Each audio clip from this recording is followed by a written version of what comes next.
Because we want to play in the playoffs as well, like every other school. The Layton Christian Academy football team won their region this season. I felt like it was super unfair because I felt like I deserved a chance and they deserve a chance. Braden Bott and Mikhaila Vulo are seniors on the team. Due to a rule put forward by the Utah High School Activities Association this year, they won't step foot on the field for the postseason. Layton Christian Academy is the only school I know of that is barred from the playoffs today and this week from football and also girls volleyball. Our girls volleyball will not be able to play. The rule the UHSAA instituted this year doesn't allow foreign students on an F1 visa to play varsity sports.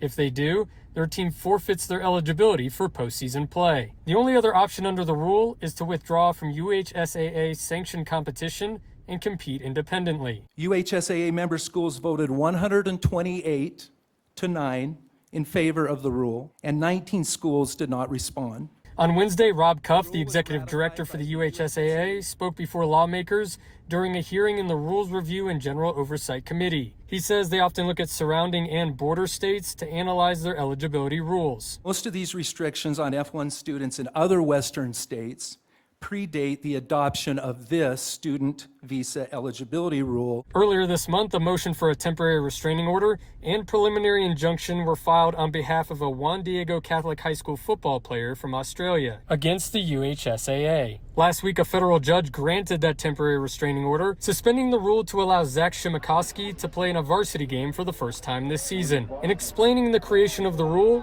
Cuff cited concerns over recruiting. The complaints were widespread. In fact, in January of this year, which you have a handout, 20 schools co-signed a letter from an attorney complaining of the recruiting of foreign players, asking that a team noted for recruiting be excluded from the state tournament, noting that it's a matter of fundamental fairness. The rule receiving plenty of pushback. They said, quotes, "It's not the student, it's the visa."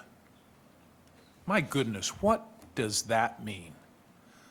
The visa's a piece of paper. Sparking conversation amongst lawmakers. And just recognize that there's a disparity between the recruiting that's happening with kids in state already and the disparity with the foreign exchange students and the F1 students that are coming in.